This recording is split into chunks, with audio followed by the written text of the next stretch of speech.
Hello, I'm Simon Owens, and you're listening to The Business of Content, a podcast about how publishers create, distribute, and monetize their digital content. For today's episode, I interview Will Sommer, founder of Right Richter, a thriving newsletter that reports on the conspiracy theories and arcane drama that can be found in the far-right media, from the message boards of 4chan and Reddit to the mass television broadcast of Sean Hannity. Will Sommer grew up in a conservative household and garnered an early interest in Rush Limbaugh and other right-wing media figures.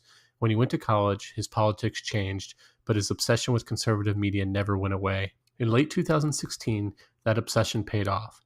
Sommer was one of the first reporters to write about Pizzagate, the conspiracy theory that a DC pizza parlor was the home of a child sex ring. After a man was arrested for firing a gun inside the restaurant, his reporting gained national relevance. Shortly afterward, he launched Right Richter, and he soon became one of the foremost experts on the obscure right-wing media outlets that, in some cases, produce conspiracies that bubble all the way up to Donald Trump's Twitter account. I interviewed Sommer about what it's like to cover this community and why he decided recently to move his newsletter to the Daily Beast. Let's jump right into it. Hey, Will, thanks for joining us. Hey, thanks for having me. So the reason I had you on is because you have developed a peculiar hobby, a hobby that a lot of other people would consider torture, and that is consuming, whether it's reading, listening to, or watching far right media. And not only have you developed that as a hobby, but you've kind of built your own kind of media outlet out of it. How did you first develop this obsession?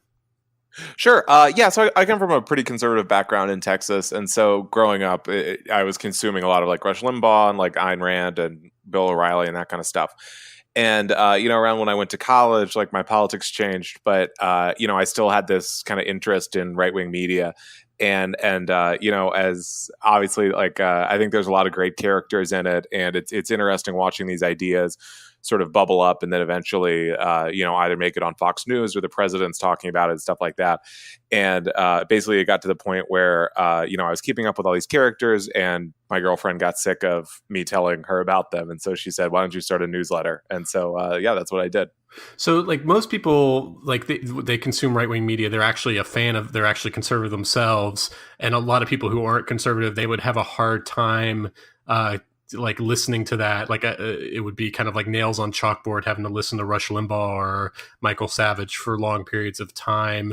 Like you said that you kind of fell away from your conservative leanings. How did you develop that kind of like being able to just kind of consume it as entertainment without like feeling like too riled up or you know what I'm getting at? Like Sure. Caught up into the actual what they were saying. Sure. I mean, yeah. So when I'm listening to it or reading stuff, a lot of times I'm looking for like new trends or like I like kind of different things being phrased different ways. And so, there's maybe not that much like, I'm kind of trying to see what's developing on it rather than perhaps engaging with the actual arguments themselves. Mm-hmm. And so obviously people who are even vaguely aware of, the right and the media, like they're aware of the rise of, Rush Limbaugh and talk radio in the 1990s. And then later in the early 21st century, the rise of Fox News as a television outlet. Obviously there's, plenty of like right-wing periodicals from the National Review to the Weekly Standard. But one thing that and I think this is why your newsletter... I'm sorry, Simon, can you say that last part again? It kind of cut out on me. Sorry. Which part? So I was just saying that like lots of people are aware. You were saying something about the national. Yeah. You were talking about the National Review. National Review and Weekly Standard and stuff like that. But I think the reason why your newsletter like really took off is because it kind of captured this moment in right-wing media where these kind of more obscure and arcane corners of the internet started all of a sudden having increasing relevance. So you were obsessed with things growing up. How did you start becoming like a little bit more, going even deeper into this kind of darker part of the web? Like we're talking about 4chan, we're talking the Donald, we're talking some of these like Twitter accounts run by white nationalists and Pizzagate conspiracy theorists. Tell me about like how you became like a consumer of that kind of media. Sure. I've always been interested in internet subcultures and kind of weird internet stuff, and so, I, I sort of started going beyond like your Fox News stuff and stuff like that. There's a lot of, especially if you get into like blogs, like if you're reading like the Gateway Pundit and stuff, there's a lot of like good feuds, which always make for like interesting stories. And so that's kind of how I got into it. It was just I basically have always consumed like a huge amount of internet, and so when stuff like say 4chan started, becoming a hangout for neo Nazis, I was already kind of on there, and so saw all that happen. Mm-hmm. And so your girlfriend told you should launch this newsletter. You launched the Right Richter. Is that how it's pronounced? Yeah, exactly. It's supposed to be like a Richter scale, I'm kind of trying to keep an eye on things. Yeah, I launched that in in May 2016, and after Donald Trump was elected, that's really kind of when it took off because suddenly people were they understandably felt like there was kind of this whole world that they weren't it hadn't been keeping tabs on at all. This whole that half the country was consuming this information, and then if you're a liberal, you're missing out on it. And these kind of I think there's a desire for someone who can synthesize that information in a way that is can be fun or entertaining to read about as well. And how did it take off? Like, did like someone like so we're going to talk about this. You also have a parallel. You had and now they're merging, but a parallel career in actual mainstream news media. So you obviously probably were tapped into some influencers. Was it just like a friend or colleague that kind of recommended on Twitter? Like how did it really start snowballing and really start picking up subscribers? Yeah, so when I started Right Richter, I was working for the Washington City paper, which is the alt weekly in DC, Mm-hmm. and already there was kind of some crossover, I guess this was right before the election, but I was the first reporter to discover Pizzagate, Mm-hmm. and stuff like that, and that was my capacity at City Paper. But I think something that helped a lot was that both through City Paper and kind of just being in the DC media, I knew various people, and so after the election, Amanda Hess at the New York Times mentioned Right Richter in a story, and that really is sort of what took it from kind of grinding out in the low couple hundreds of subscribers to like north of 3,000. Yeah, and so you were on Tiny Letter, which was like a subsidiary of MailChimp, which is like a free service, and I'm guessing you probably pretty quickly hit their 5,000 subscriber limit and had to start paying to distribute and stuff like that, right? Yeah. So what happened was I did about, I guess, this January, I switched over to MailChimp. Yeah. So as you mentioned, the initial cap on Tiny Letter is 5,000. I hit that, and they were generous enough to give me 3,500 more subscribers. And then I hit that, and it was like, well, I can't really ask them again. And so I moved over to MailChimp in January. The thing about MailChimp is it's pretty expensive. Yeah. It's for, north of 5,000 subscribers, it was something going to be like $80 a month. And so as a result, I needed to start making some money to cover that. And so I launched a Patreon as well with some kind of premium content in an effort to allay those costs. Yeah. So you went from the Washington City paper and you went to The Hill, right? You were like a I was at The campaign Hill editor? for a year. Yes, I was a campaign editor at The Hill for a year and a half, just kind of doing political coverage and kind of handling, obviously, the coverage of the midterms and stuff like that. And then it was also, I think, obviously right-wing media stuff came up a decent amount. When I had gone down to Charlottesville expecting, sort of a brief march, and that was going to be it. And so, fortunately, I was on hand for that when The Hill, needed a reporter there and stuff like that. Yeah, and I find it interesting that you're working for traditional media while you're also covering this kind of alternate media that has, like, because of who is currently in the White House, like it feels like if Hillary Clinton had won, this form of media would have stayed pretty like a kind of like a backwater of the internet. But now, because things, you can see them bubbling straight to his desks and to even like Sean, other people who have really prominent power, whether it's within the administration or like Sean Hannity and some other pretty big right wing media people. Like looking around at your colleagues at the Hill and and other mainstream publications, how do you think, like, how much how much influence do you think that this kind of far right online media, 4chan, the Donald, far right Twitter had on the media in terms of like influencing it? And then like B, like how aware were your colleagues, or like how prepared were they to like actually face and understand this new powerful faction? And I wonder if that's ultimately why your newsletter became so popular, is because so many of us sought to just really understand what the hell was going on.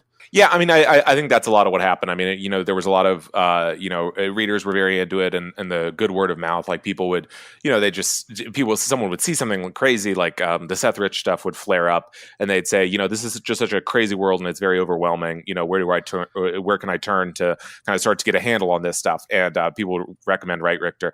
As far as how the media interacts with, the right wing media, or your alt right types and stuff like that, I mean, I think the mainstream media in general turned out to be very ill prepared, both in terms of like getting fooled a lot by like trolling campaigns, or there's kind of this assumption. This happened at the New York Times with the then ombudsman Liz Spade, where they just see these emails from people and they say, these seem like they're assuming good faith essentially, and then at the same time you have people writing just these there was a lot of especially after the election, there was a lot of sort of parachuting into various right wing things, whether it was a rally or writing about some sort of right wing personality, and people were just getting duped. I mean, famously, the New York Times Nazi Next Door story is kind of a classic example. Well, like Mike Cernovich is a great example, I think, of what you're talking about, where he'll find some kind of weakness of supposedly some reporter crossing a line or something like that, even though he crosses the line all the time, and a horrible misogynist, racist, but he'll start kind of a drumbeat against that reporter, and then get people like tweeting and writing to their editors and stuff like that. And these editors, they might be smarting up by now, but at first they were treating it as if it was like good faith, like these people were actually concerned about how this reporter had acted, when it's really just like a coordinated campaign, right?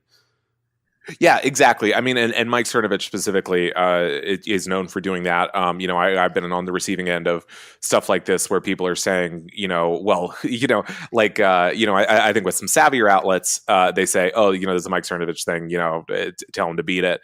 But, I think other editors, and especially older ones and ones who aren't as familiar with the internet and social media, they say, oh my gosh, typically as a reporter, if someone you haven't written about is kind of like up in your grill, like people assume that they're acting in good faith. And, with this crew, it is just a lot of looking for scalps. And you mentioned how he reacted to you. How has this form of media reacted to it being covered by someone who actually who knows all its BS and knows where the bodies are buried, and doesn't take them on good faith? Yeah, so there's a couple reactions. One is that, I mean, people get really mad about it. I mean, they are like, I think I'm very measured, and I try to avoid, I think, some kind of dumb mistakes that other reporters make, both factually and in terms of like, it can be very tempting to kind of get into feuds with these people. And I don't think that is kind of ultimately productive for the newsletter or for sort of my ability to report on this. A lot of my incognito browser is getting a lot of work out now, because so many of these people have blocked me on Twitter. But at the same time, sort of more amusingly, there a lot of, especially kind of like marginal right-wing personalities, loved getting mentioned in it. And so they would also get very mad if they weren't mentioned in that week's issue. And they'd be sort of like, this week's Right Richter stings. And it's like, well, yeah, you weren't in it. That's why you're mad about it. What about sourcing and actual original reporting? How difficult has that have been? Sure. I mean, because you mainly observe, but you do a little bit of actual reaching out to sources, and we'll talk about this in a second. But now that you're at the Daily Beast, I guess you're going to be even doing more original reporting. But how have they been to responded to that? Yeah, I mean, they're a difficult crew to report on. Sort of the beauty of covering of any media reporting is that the sort of the output of your subject is very easy to access. I just load up YouTube or look on Twitter or something like that. At the same time, like any amount of reporting that you do especially if it's going to be a negative story, people just, they're like, oh, you're stalking me or all this stuff. I mean, they really sort of take it to 100 really quick. And so it's a difficult crew to report on. The beauty of going to the Daily Beast is that now I'm going to have, enough time to do reporting. It was otherwise a lot of like, can I fit in a phone call before work or after work or something like that? How did your editors at the Hill, what was their kind of response to you working on this? Yeah, it was mostly positive. I mean, they it was kind of obviously a sort of a separate thing from the Hill, but they it ended up being useful. I think in terms of some of the Hill's coverage, just sort of having someone who was also paying a lot of attention to this. Yeah, because it ostensibly, especially covering this president, it sort of fits within mainstream media coverage because because he tweets these things and we also Andrew, what's the guy's name at CNN's K-File, he digs up these right-wing conspiracies that people within the administration have espoused in emails and other places, and at some point it behooves the mainstream media to actually explain what some of these things originate from. So it seems like there might have been some crossover between what you were doing at Right Rector and what you were doing at the Hill. Yeah, absolutely. I mean, as far as reporters that, there's a lot of should we cover this conspiracy theory? Or are we just giving it more credence? I think it's a legitimate concern, but with a lot of this stuff, I mean, it's real in terms of the fact that tons of people believe in it. And, in the case of Pizzagate, obviously it sent a guy with a gun into Comet Ping Pong. In the case of QAnon, which is another kind of a little more obscure right-wing conspiracy theory, we saw this fellow shut down the Hoover Dam on Friday. And so there's a lot of, they're real things, and they, I think readers deserve to know about them. Yeah. And I don't necessarily want you to have to go through making a flowchart in terms of the influence of how something bubbles up to Sean Hannity or even Donald Trump himself. But in terms of the epicenters of how things get seeded and then flow, kind of get laundried through various media factions into they land somewhere where they explode into the mainstream. Where do you see a lot of this influence? Because we hear 4chan name checked a lot.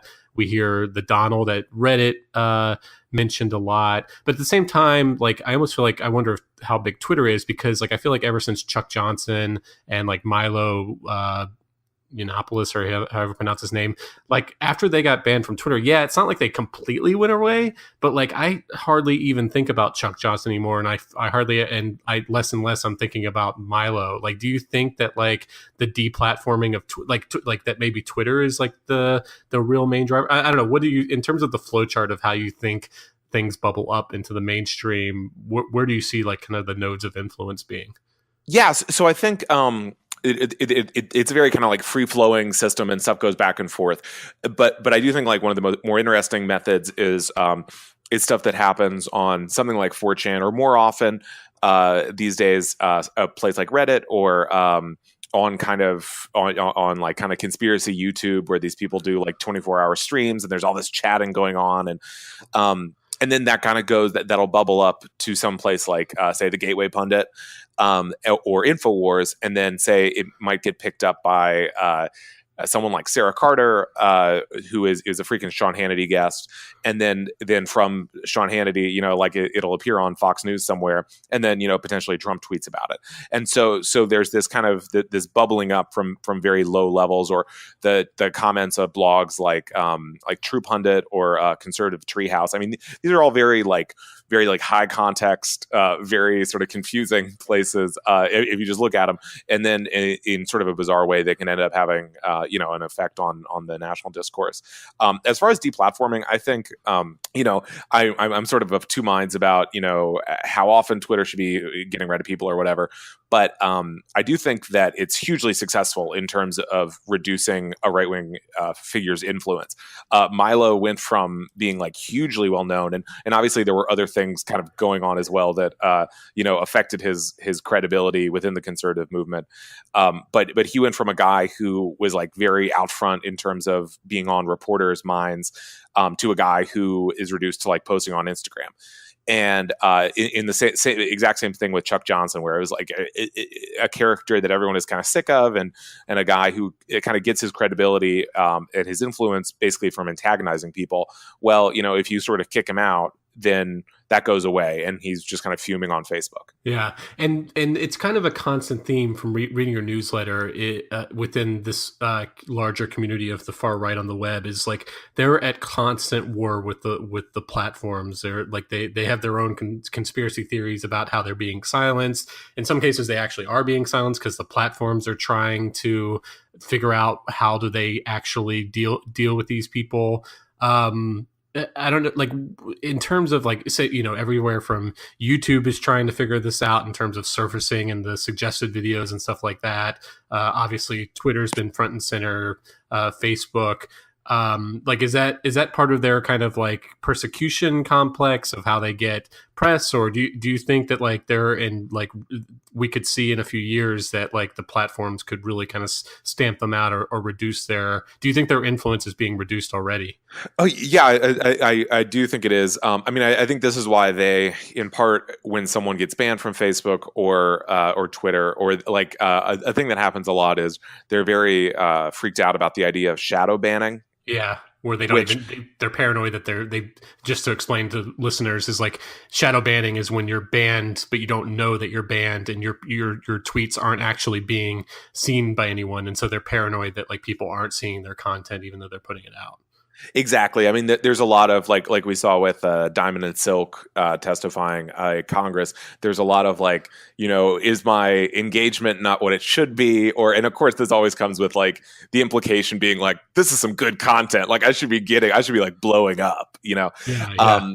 And so that's, I mean, like all these right wing figures, especially like the ones who aren't affiliated with any outlet and don't really have like a safety net in terms of, if just people stop caring about who they are tomorrow, are very anxious about like, what accounts for what crossing the line with Twitter, like what'll get you banned, what'll get you suspended. On the other hand, getting a suspension or a ban, at least in the short term, can be very good for their publicity, and especially if they can be sort of embraced in the way that Diamond and Silk were by congressmen or by Fox News as kind of this cause celeb.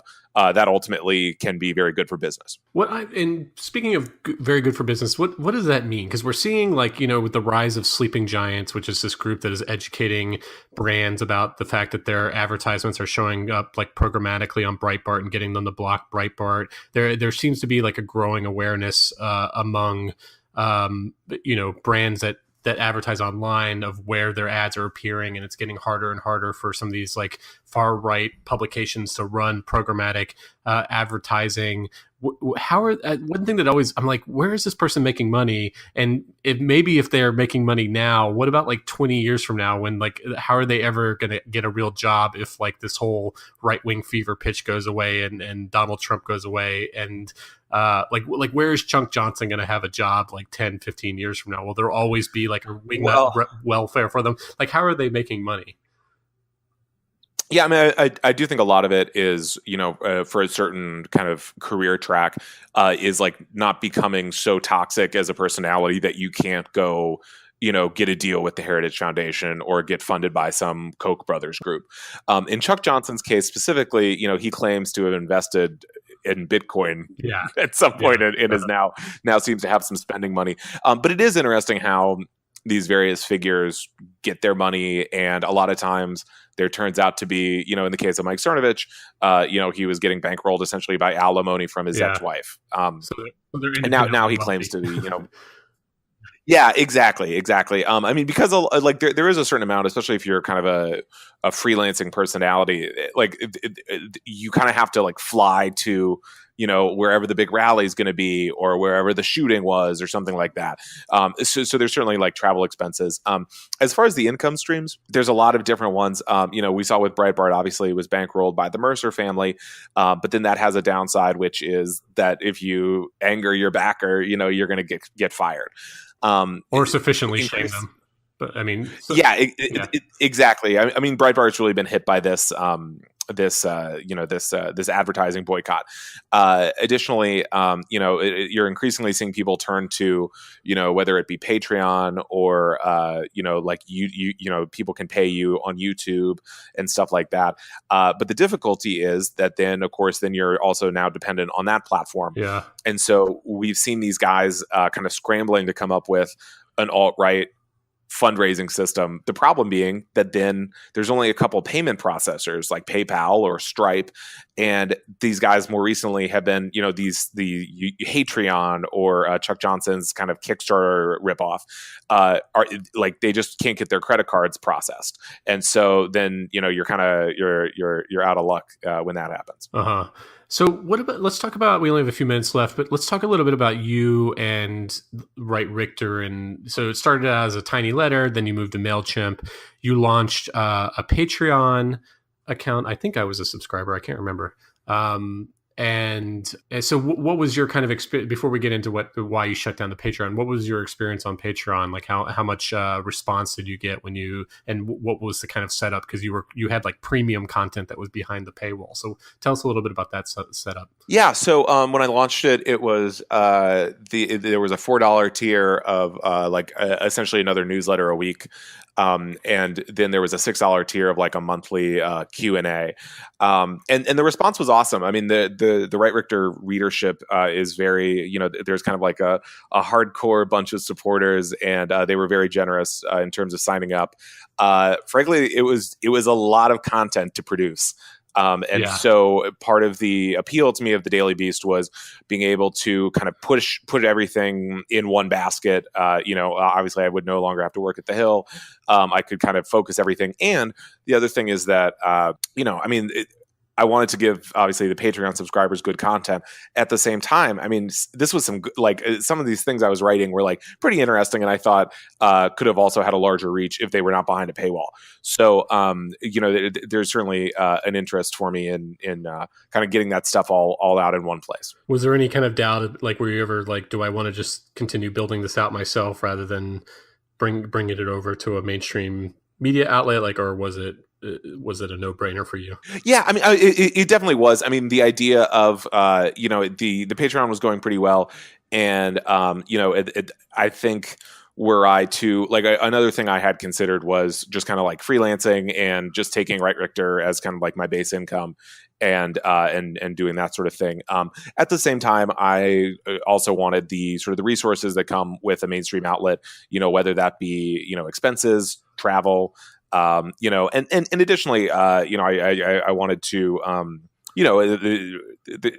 this is going to sound like, this is a genuine thing. I think the Daily Beast team is great. And, it's very useful, I think, especially as a relatively young reporter, to have some people backstopping you, and we're going to see your stuff and offer you guidance, and additionally, frankly, like legal resources. Yeah. And so is the Write Richter brand going to continue? Like, is there going to still a newsletter that's going to appear that's called Write Richter, or is it just like you're just going to take your reporting and it's just going to appear under the Daily Beast banner?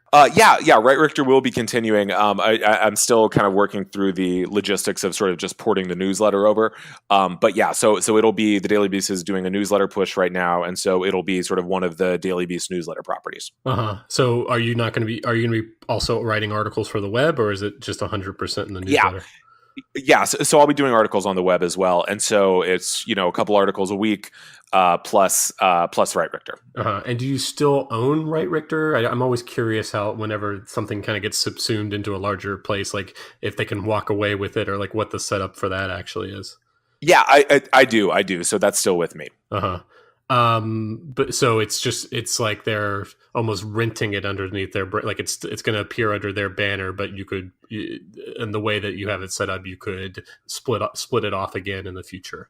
Yeah, I mean that kind of gets into some kind of legal stuff I'd rather not discuss. But yeah, like right now it's it's still with me. I'll obviously be writing it, and looking forward to kind of a new era. And in the past there were some issues with I was pretty crappy at proofreading, and the design wasn't what I would have liked it to be. And so now obviously there's going to be some more people on board for that. And so are you going to have a team with you, or is this still just going to be you that's mainly producing it? Oh yes, it's still mainly me, but I mean just as far as working with the newsletter folks and that kind of stuff. And have they talked to you at all about like monetization or how they plan to kind of no still very early stages in terms of that. And so what do you want to do that's like more ambitious underneath the Daily Beast? I just like to do longer form reporting, and just generally, frankly, just getting back into reporting more. And I'm also covering, I'm officially a tech reporter, so I'm covering, kind of internet subcultures and stuff like that. So keeping up with the right-wing media and all that good stuff, but also kind of branching out just generally into kind of the way technology is changing the world and vice versa. Yeah, it's interesting beat. So like I think the parallel to you at BuzzFeed would be Charlie Warzel. Like I subscribe to his newsletter as well. Do you know? Are there any other kind of beat reporters out there covering this beat this closely? As far as covering like right wing media stuff, I do think BuzzFeed has a good team.